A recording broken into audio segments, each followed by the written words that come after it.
You're listening to The Ground Floor on the Jefferson Exchange. I'm your host, Cynthia Scherr, and my guest today is Jason Walker, the owner of Starwalker Organic Farms in the Scott Valley. And I have to say, I think he's the first guest I've ever had where I could really say, this man truly brings home the bacon. So welcome, Jason. It's great to have you on the show. Hey, thanks. I'm excited to talk. Great. So tell us at the beginning just like how you got started in farming. Not everybody gets to go back home, and I understand you grew up in the Scott Valley. Yeah, so I'm a third-generation farmer, but I did move away for about 15 years after high school and did some construction in Southern Oregon, actually. But yeah, we migrated our way back, and we took over the farm probably about 12 years ago now, and we've grown it pretty substantially in the last 12 years. So my parents were looking to retire, kind of had enough of the daily grind, and I was looking to get back into farming. Always loved farming, and really wanted to do big things and perpetuate the organic thing that my parents had kind of led the way with that, and I really wanted to keep rolling with that. And had your parents started with organic farming in terms of crops or with animals or both? Yeah, so about 30 years ago, actually it's been closer to 40 now that I think about it, they were just unhappy with the way the system was going, and the chemical companies were trying to push them into spraying and fertilizing and doing all this stuff with some bad chemicals, basically. And so my dad, I think my mom and dad are kind of old hippies, and so they were like, you know what, I think we can go our own path. And so they were one of the first few people to get certified organic in the state of California. And so that's all I've known when I grew up. I mean, we did organic, we had cattle to begin with, so we just grazed and put up some hay for our cattle. And then we slowly got more into, other crops like organic potatoes, organic corn. We had a little stint where we did herbs and spices. And so I just knew that the whole time growing up, we got out there and weeded fields and did everything, manually and didn't use any chemicals my whole childhood. And so I knew when we came back to the farm, I wanted to continue that tradition. Mm-hmm. And about how many acres are you on? So when the original homestead is about 250 acres of farm ground, and then we had about 800 acres of hill ground and grazing. Now we're up to about 7,000 acres. So we've drastically jumped since we came back, and as far as our total operation, we've got a little over 1,000 acres of crop ground. We've got about 1,500 acres of grazing, irrigated pasture for our cattle, and then we've got probably roughly 5,000 or a little under 5,000 acres of like hill ground and seasonal grazing ground. Mm-hmm. And so tell us what you're raising on that ground now. I'm looking at you right now, and you're wearing the sweatshirt with a really, really cute cow on it, with long horns and a fuzzy hairdo, and so tell us a little bit about what you're raising on that farm. Yeah, so about 10 years ago, there was actually no cattle on the farm when we came back. My dad had taken advantage of a time years ago and caught a high market and sold all of his mother cows. And so they weren't doing cattle when we came back, and so I knew I wanted to get back in cattle because I like the fact that I can utilize some of my crops for my own animals. I also like the fact that you can utilize the animals to help, graze down areas around the farm. And so I just knew I wanted cattle. So we wanted to be different. We didn't want to be like everybody else with the Black Angus or Hereford or, a few of those other types of animals. So we thought, you know what, let's be totally out there. So we found a herd of Scottish Highlands. They got really big horns, and they're fluffy, and they're just super fun animals. So we've got a breeding herd of Scottish Highlands. It's about 100 head. So we have, roughly 100 calves a year off of that group. And we also do now have Angus. We've grown enough to where we just needed more animals. So we have Angus cattle as well. And we also have lots of pigs. So we have about 250 sows, and we do roughly 3,000 to 4,000 finished pigs a year. All certified organic, all technically regenerative organic, rock certified. So it's kind of fun. It keeps us busy, and then we also still do crops. So we put up a lot of hay, a lot of alfalfa, a lot of grass alfalfa. So you mentioned rock, regenerative organic certified. I've heard that term, but tell us a little bit about what that means. What does regenerative really mean in this case when you're raising animals? Yeah, so it's kind of a funny story. The original organic was really just meant to be about taking care of the land and not putting anything bad in there. And that got kind of convoluted through the years. Big ag kind of got in there and, made some changes. Well, the regenerative organic movement is really like, let's go that extra step and really take care of the soil. Because at the end of the day, if we don't have good soil, we're not going to have healthy animals and we're not going to have healthy protein for people or healthy food. So regenerative really means taking care of the soil. So really what that means in practice is like doing rotational grazing so that we're not really mob grazing and taking the grass down to nothing. We're actually moving those cows around. We're spreading the manure around. If they don't eat too much of the plant, then the plant regrows quicker, has more shade to be able to keep moisture in the soil. So we use rotational grazing, and we also use just any other technique we can to be able to get that manure spread around on the grass and try to get the soil built. We want good mycorrhizae in the soil. We want good carbon sequestration. We want good water holding capacity. And really, animals is probably the best and most easiest way to achieve that. So we basically are doing every practice that we've always done, but now we kind of have a certification behind us that gives people the assurance that we're doing it right and we're doing it the way it should be. Mm-hmm. And I've heard from people in our own food system here that processing plants are really there aren't very many of them nearby. And my understanding is that you're vertically integrated from baby animals all the way through what winds up on the supermarket shelf. Can you talk to us a little bit about that and how you've done that?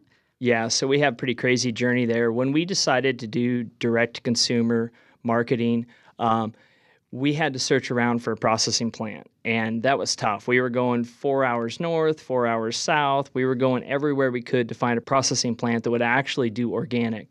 There's other smaller plants around or other plants that can do conventional, but nobody that would do organic. So that was an adventure for 2 or 3 years, and we knew if we were going to grow, we had to have control over that aspect of it. So originally, we were going to build a plant, and we went through all the processes trying to figure that out. Well, lo and behold, there was a processing plant that had recently shut down near us, and we thought that they were going to reopen, and they weren't interested in selling. And we were able to approach them, and they decided that, hey, now's the time, and whatever we're doing is not working. So we were able to purchase that plant. So as of June last year, we have our 100% vertically integrated. So, the animals all the way from birth all the way through the store, like you said. And it's been a huge undertaking. I wasn't in the processing plant business ever, but we've got an amazing team, and they've been helping keep that thing rolling, and it helps us be able to pivot on a dime too. If we want to do, jerky one week and we want to do beef snack sticks the next, it's under our control. We're not at the mercy of somebody else. Wow, that's a huge accomplishment in a short amount of time. You're listening to The Ground Floor on the Jefferson Exchange. I'm Cynthia Scherr, and today we're speaking with Jason Walker of Starwalker Organic Farms. You just mentioned that you have other products too, and I happen to know that because I had some of your fabulous beef jerky for lunch. So can you talk a little bit about, what's called value-added products are, you've got it all the way from the grain you're feeding your animals to the animals to products from the animals. Can you talk a little bit about how you made that journey and what are some of the products that you now have? Yeah, so it's kind of fun because we can utilize the whole animal. And so on the beef and the pork side, we have just our regular cuts and our ground beef and our bacons and all that. But we also have a really nice place in the facility that we can do all the value-added stuff. Now, a lot of processing plants don't have that capability. They only do the raw cutting of the meat, and then you have to send it somewhere else. But we have everything inside of our plant. So we've got really nice smokers and all the equipment to make beef snack sticks, beef jerky, bacon, sausage, salamis. So, we can run the gamut. And so what we've been doing is we've been slowly rolling out a few different products. And our jerky was rolled out last fall, went into retail and direct to consumer. And now we're rolling out our beef snack sticks here in the next few months. And then we're going to have, pretty much sky's the limit after that. Great. So what are your channels of distribution? If people wanted to buy Starwalker Organic Farms rock labeled product, where would they find that? Right now, the best way to find it is just going to our website and order it, and we ship all over the U.S. So You can get it really easy there. We also are in a lot of retail stores, mainly on the West Coast right now. We did have a soft launch into Sprouts nationwide. We went into 400 stores nationwide, and they are starting to reorder and refill those after the initial launch. But West Coast, we have a bunch of retailers, Erewhon down in the Bay Area, Jimbo's, Good Earth in the San Francisco area, and probably about a dozen more that I don't know off the top of my head. But yeah, we're hooked up with a pretty good distributor, and they get good distribution to all the retailers. And so we're also available at Amazon, so you can find our stuff online pretty easy. And yeah, as we roll out more and more products, we also have a tallow line that's coming too. So there'll be a ton of options. But like I say, easiest way to find us is go to our website and see what retailers close to you or order it online. So scaling as fast as you did takes a lot of capital. That's not usually something that farmers just have, gold buried in the back field. So how have you been able to finance this level of growth? Because this is incredible growth, incredibly fast. Yeah, so that's been an adventure. I'm not gonna lie. We're really big thinkers, and we got big ideas, and we want to do big things. But sometimes you can get the cart before the horse, and so we've had some really good funding partners along the way. And the cool part is they've all been supportive because they want to see regenerative agriculture succeed, and they want to see more acres be converted to organic or regenerative. So I think that the cool part is when you have those partners and they know what you're doing, and nothing's cookie cutter when you're farming. Everything's not a simple transaction. We're buying animals and putting in infrastructure, and the processing plant has obviously been a great undertaking. And so having the right partners help us get through that has been huge. And there's Steward's a big one that we've recently got in touch with, and their agenda is to help more acres be under regenerative and organic. And so they're helping us on some funding with the processing plant, and that's been amazing. And how much demand is there from consumers? Like, do most people know when they go into a grocery store to look for a rock label on their meat or on other products? How has that come about? What's your sense of what the customer pull is for that? Yeah, so that's a great question because, there's a lot of consumer education that needs to go on. And I think everybody understands and knows kind of what they want, I would say. But, trying to decipher all the different brands and all the different, some stuff says natural, some stuff says grass-fed or grass-finished. And the regular consumer has a hard time navigating that. The cool part about organic and now with the regenerative organic is people, when they understand what that means, they can trust them when they see that seal. It's a lot to have all the certifications. I think we have about 7 or 8 different certifications. So it's a lot of inspections, it's a lot of paperwork. But the cool thing is it's transparency. People know when they see that on the label that they're getting a good quality product that we care a lot about. And so I think that the movement behind it and the retailers is going to be a little bit of a slow process, but we're focusing on those retailers and that clientele that really knows what they want and they're looking for us. And so what are some of the next products that you're rolling out, if you can say? Yeah, so we've got some thoughts about doing an organic chicharrinos, pork skins, that would be kind of fun because that's not out there on the market. And so we're working on that in the back end. Like I say, our beef snack sticks will be launched here in a few weeks. We've got 3 different flavors on the beef snack sticks. Let's see what else. Our bacon will be in retail stores probably starting a couple months here, I would say, by the time we get it distributed. So, and then, there's always kind of the thinking of, what other parts of the animal can we utilize? How can we, really take advantage of, we like to call it nose to tail, but being able to utilize that animal as much as possible, So, even with our Highlands, we do our skulls. People can buy our skulls and, they're beautiful looking things that you can hang on the wall. So, and rugs. There's just all sorts of things with animals to be able to utilize, and we want to try to do our best to honor that animal and utilize it as much as possible. Great. Well, so I looked it up, and in addition to your website, starwalkerorganicfarms.com, you can also get your products. The closest health food store is Berryvale in Mount Shasta, and then the closest Sprouts is in Redding, at least in the state of Jefferson. Did I miss anything? Are there other places where we can get product from your farm? We're also at 7 farmers markets locally throughout Rogue Valley in Northern California. Great.